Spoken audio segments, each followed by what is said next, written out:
Police carry out a large cooking kettle in the most gruesome mass murder case in Milwaukee history. Jeffrey, I hate you, mother.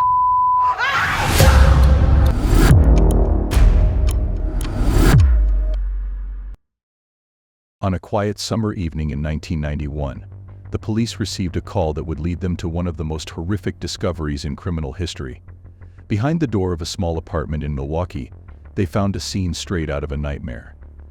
Inside lived Jeffrey Dahmer, a seemingly ordinary man who harbored dark and chilling secrets. The officers who entered Dahmer's apartment were unprepared for the horrors they would uncover. The smell of decay was overwhelming, and what they found was beyond their worst fears. Human skulls were stored in a filing cabinet, and dismembered body parts were kept in the refrigerator. Dahmer had created a macabre collection of his victims, preserving parts of their bodies as grotesque trophies. Dahmer's methodical approach to his killings was both shocking and terrifying. He lured young men to his apartment with promises of money or companionship, only to drug and strangle them. But the horror didn't end there. He would then engage in post-mortem activities, including necrophilia and cannibalism, actions that revealed the depths of his depravity. One of the most chilling aspects of Dahmer's crimes was his attempt to create living zombies out of his victims. He drilled holes into their skulls and injected acid or boiling water in a gruesome experiment to exert total control over them. This horrifying detail illustrates a mind consumed by twisted fantasies and an insatiable need for domination.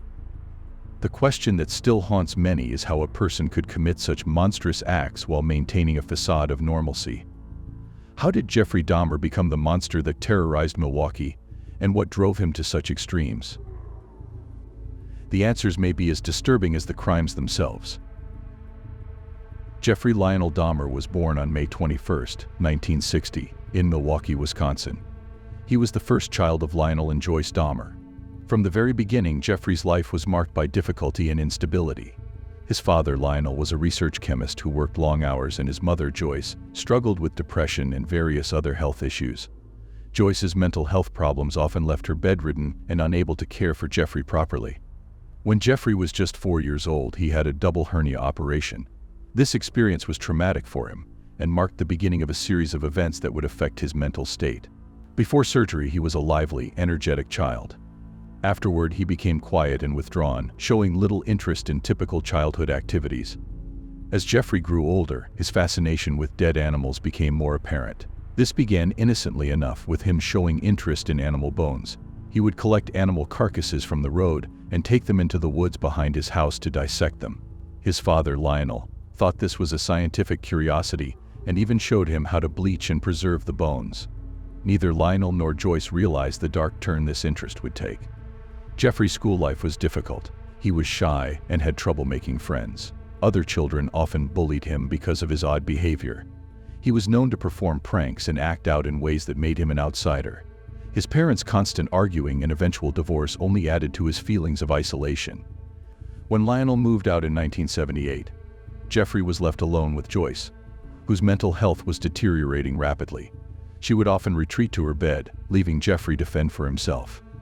The divorce had a profound effect on Jeffrey. He began drinking heavily to cope with his feelings of abandonment and anger. Despite his deteriorating behavior, Jeffrey managed to graduate from high school in 1978. Shortly after his graduation, Jeffrey committed his first murder. On June 18, 1978, he picked up a hitchhiker named Stephen Hicks. Jeffrey had been driving around aimlessly, drinking and trying to figure out what to do with his life. He offered Hicks a ride and invited him back to his house for a few beers. Once there, they drank and listened to music. When Hicks wanted to leave, Jeffrey panicked. He didn't want Hicks to go, so he struck him with a dumbbell and strangled him. This was Jeffrey's first taste of murder, and it set him on a path of violence and depravity that would continue for years. For the next few years, Jeffrey struggled to control his urges.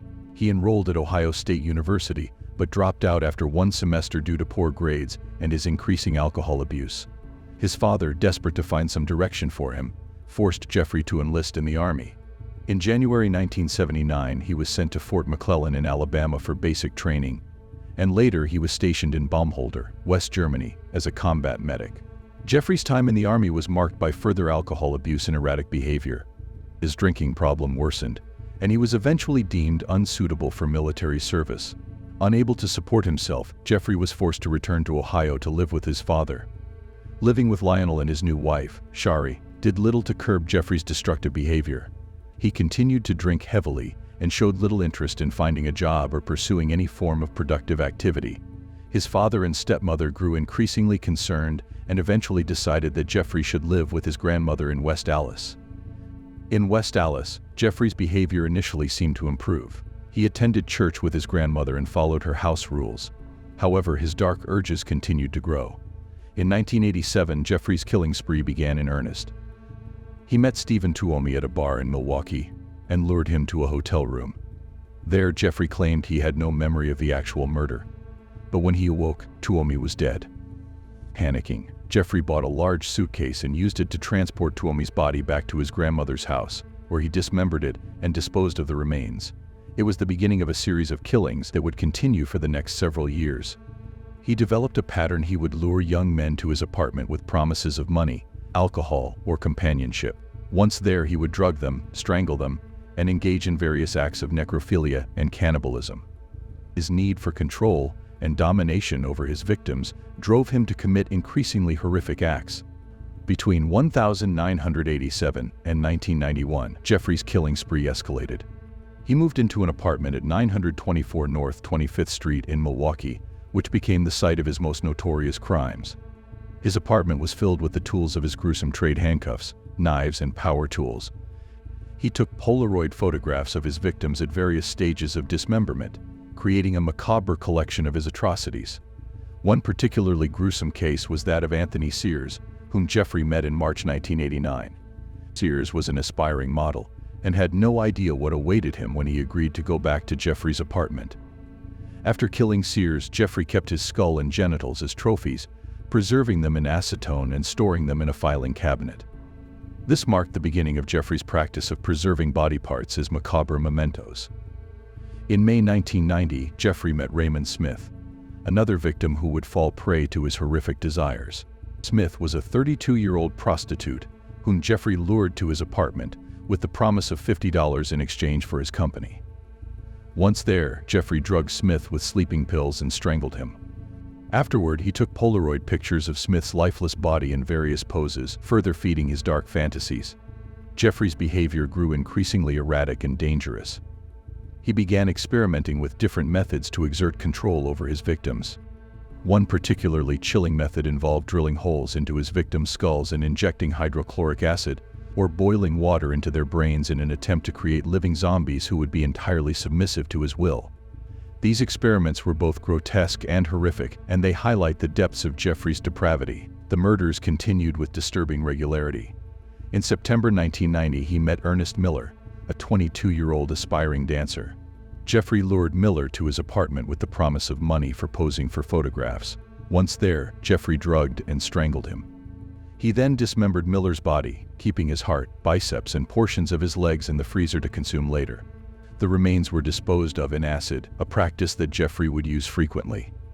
In February 1991, Jeffrey encountered Curtis Straughter, a 19-year-old who was lured to the apartment under similar pretenses. Straughter was drugged, strangled, and dismembered. Jeffrey kept his skull and hands as trophies, further indulging in his dark fantasies. These murders followed a disturbingly familiar pattern, each one marked by Jeffrey's growing confidence and depravity. Jeffrey's arrest came about in a particularly dramatic and almost accidental manner. On July 22, 1991, he approached three men and offered them $100 to accompany him back to his apartment and pose for nude photographs. One of the men, Tracy Edwards, agreed and went with Jeffrey. Once inside the apartment, Edwards noticed a foul smell and saw several containers of acid on the floor, which Jeffrey said he used to clean bricks. Jeffrey tried to handcuff Edwards, but only managed to get one wrist secured. He then brandished a knife and told Edwards to accompany him to the bedroom to take the photos. In the bedroom, Edwards saw posters of nude men on the walls and a television showing The Exorcist I. He also noticed a blue 57-gallon drum in the corner, from which the foul smell was emanating. Edwards managed to keep his composure and convinced Jeffrey to return to the living room. As they sat on the couch, Edwards noticed a momentary lapse in Jeffrey's focus and seized the opportunity to escape. He punched Jeffrey in the face, knocking him back, and fled the apartment. Edwards ran down the street, flagged down 2 police officers, and led them back to Jeffrey's apartment. The officers were greeted by a scene of unimaginable horror. Inside the apartment, the police found photographs of dismembered bodies and human remains stored in various containers. They discovered skulls, skeletons, and preserved organs, including hearts and genitals. The refrigerator contained human heads, and the freezer held other body parts that Jeffrey had intended to consume. The scene was beyond comprehension, a testament to the sheer brutality and depravity of his actions. The police also uncovered the tools Jeffrey used for his gruesome trade: handcuffs, knives, saws, and power tools. Among the most disturbing finds were the blue 57-gallon drum filled with decomposing body parts and the chemicals Jeffrey used to dissolve flesh and bones. The meticulous way in which he preserved certain parts showed his twisted fascination with his victims and his desire to keep them close, even after death. Jeffrey's arrest and subsequent confessions shocked the world. He calmly recounted the details of his murders, describing how he lured his victims, drugged them, and then killed them. He detailed his necrophilic acts and his attempts to create living zombies through crude lobotomies. The sheer lack of emotion with which he spoke about his crimes highlighted the depth of his psychological disturbance. The public was horrified by the revelations. How could someone commit such heinous acts and evade detection for so long? The investigation into Jeffrey's crimes revealed numerous missed opportunities by law enforcement and the community to stop him. Complaints about foul smells and strange behavior were ignored or dismissed, allowing Jeffrey to continue his killing spree unchecked. During his interrogation, Jeffrey was surprisingly cooperative. He confessed to 17 murders, providing detailed accounts of each one. His lack of remorse and the calm manner in which he described his crimes were chilling. He admitted to necrophilia, cannibalism, and his grotesque experiments on his victims. His confessions painted a picture of a deeply disturbed individual driven by dark and uncontrollable urges. Jeffrey's trial began on January 30, 1992. He was charged with 15 counts of murder, as the authorities in Ohio decided not to prosecute him for the murder of Stephen Hicks. Jeffrey pleaded guilty but insane to the charges, hoping to be found not guilty by reason of insanity. His defense team argued that his actions were the result of a mental disorder that prevented him from understanding the wrongfulness of his conduct. However, the prosecution presented a compelling case that Jeffrey was fully aware of his actions and their consequences. They argued that he meticulously planned and executed his crimes, demonstrating a clear understanding of right and wrong. The jury was shown graphic evidence of his crimes, including the photographs he took of his victims and the preserved body parts found in his apartment. On February 15, 1992, the jury found Jeffrey Dahmer sane and guilty on all counts. He was sentenced to 15 consecutive life terms in prison, totaling 957 years. This sentence ensured that Jeffrey would never be released and would spend the rest of his life behind bars. Jeffrey Dahmer was sent to the Columbia Correctional Institution in Portage, Wisconsin, to serve his sentence. In prison, he became a target for other inmates due to the nature of his crimes. Despite being placed in protective custody initially, Jeffrey was eventually moved to a less secure unit. On November 28, 1994, he was attacked and killed by fellow inmate Christopher Scarver while performing work details in the prison gym. Jeffrey's death marked the end of one of the most notorious serial killers in American history, but his legacy continues to haunt and fascinate. The impact of his crimes extends beyond the lives he took and the families he shattered. His case has become a symbol of the darkest aspects of human nature and the failures of society to protect its most vulnerable members. The Jeffrey Dahmer case has been studied extensively in the field of criminal psychology. Researchers and psychologists have sought to understand what drove him to commit such monstrous acts. Various theories have been proposed, including childhood trauma, mental illness, and a combination of genetic and environmental factors. His case has helped improve profiling techniques and the early identification of individuals who may pose a threat to society. In the years since his death, numerous books, documentaries, and films have been made about Jeffrey Dahmer. Each seeks to understand what drove him to commit such heinous acts. His story serves as a grim reminder of the capacity for evil that exists within some individuals and the importance of vigilance in preventing such tragedies from occurring again. Despite the horrific nature of his crimes, Jeffrey Dahmer remains a figure of morbid fascination. His story is a testament to the complexity of the human psyche and the thin line that separates normalcy from madness. As we reflect on his life and crimes, we are reminded of the importance of compassion, vigilance, and the need to address the root causes of such monstrous behavior. The lessons learned from Jeffrey Dahmer's case continue to influence the fields of criminal justice and psychology, helping to prevent future atrocities and protect society from similar threats.